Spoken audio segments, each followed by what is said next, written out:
Di sini ada beberapa materi yang kita sampaikan di Pokdakan Nira Suliani Kalijati. Satu diantaranya pembenihan, pendederan, dan juga budidaya di bioblok. Kalau untuk dosen itu pertanyaannya lebih dalam.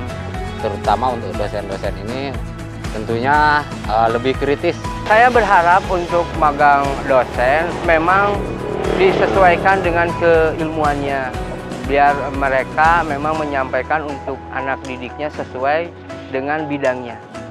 Mudah-mudahan ke depan elemen-elemen ini bisa bergabung, mencurahkan segala kemampuannya untuk kemajuan kita bersama.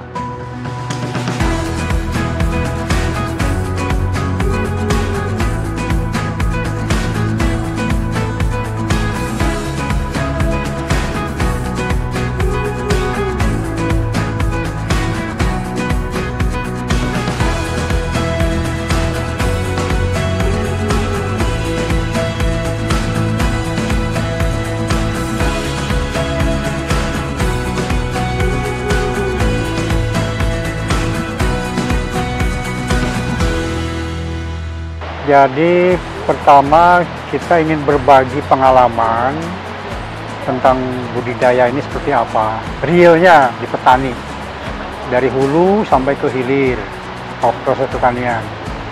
Kedua, kita juga sharing dengan mereka bagaimana solusi-solusi budidaya ini menggunakan IoT, karena mereka juga punya background IoT yang sangat bagus.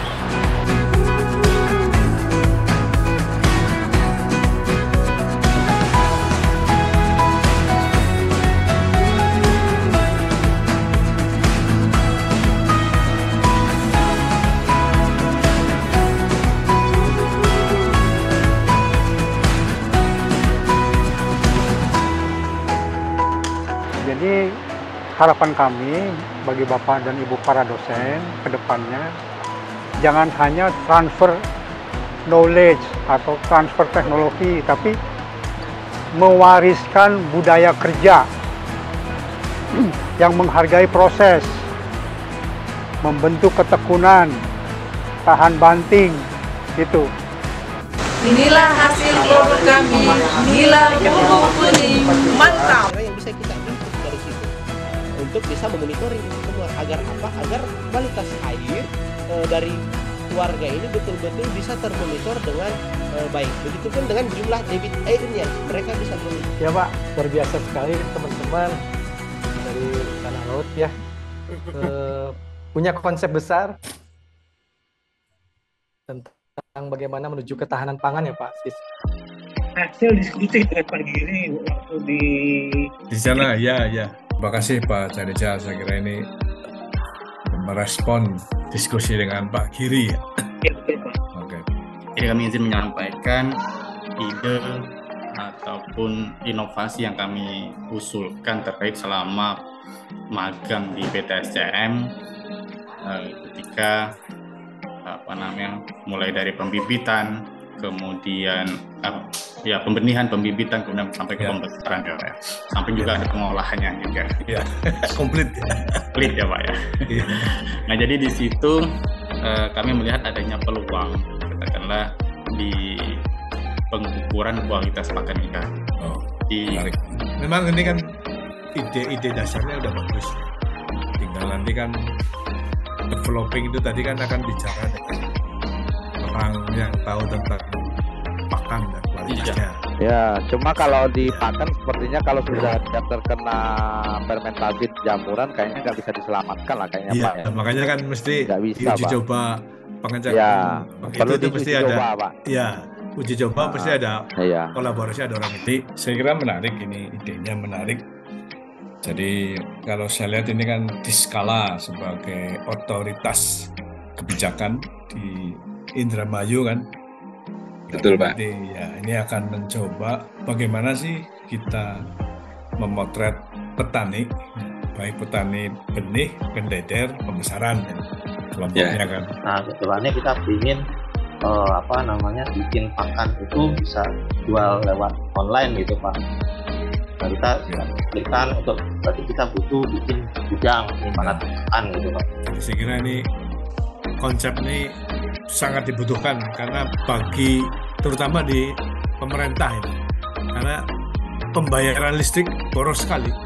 Ya benar-benar itu benar-benar pasti memang luar biasa.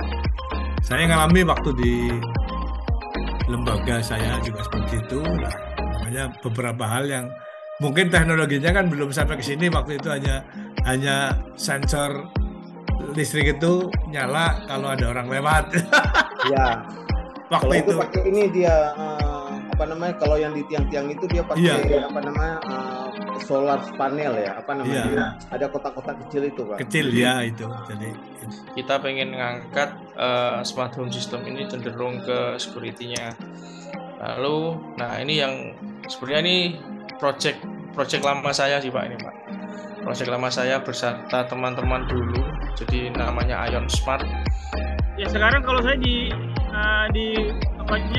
risetnya itu di IOT ya, IOT untuk gempa, early warning system. Nah, dari yang pertama dulu menggunakan 3 sensor LoRa, kemudian ada big datanya, tapi saya lebih mengembangkan untuk model permodelan yang mana yang mudah digunakan oleh masyarakat.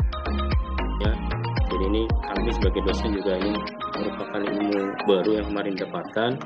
Alhamdulillah kami bersyukur walaupun dasar gitu ya, tapi ketika ini menjadi fokus kita untuk ke depan, mudah-mudahan nanti bisa dikembangkan gitu. Presentasi Ibu ini yang dari rangkaian awal kita menyelenggarakan program sampai akhirnya ujungnya menjadi konsep besar seperti ini, kan ini konsep luar biasa dari Ibu. Dan ini diimplementasikan di lingkungan kampus, yang artinya mahasiswa atau mahasiswi Bapak dan Ibu bisa terlibat langsung.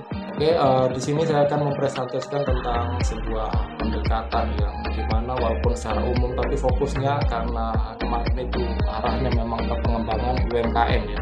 Misalkan di perikanan itu kan masih skalanya UMKM ya. Mungkin sudah ada PRT atau mungkin sudah memiliki surat izin berusaha SIB ya, atau belum berbentuk semacam PT atau terutama untuk konten perikanan itu bisa masuk ke Grow My Fish nanti. Kalau misalnya ada anak seni misalnya, dia jago bikin komik, suruh aja bikin komik strip nanti diupload di Instagramnya Adia Mandita.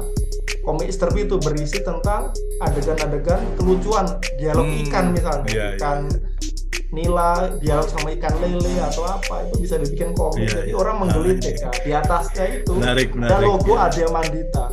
Jadi itu sebagai konsep soft selling sebenarnya. Ya. Ini jendela yang sudah dibuka sama Pak Sigit ini, saya kira luar biasa. Jadi kita tidak terpaku pada IoT-nya, tapi justru ini satu branding dan selling untuk kita.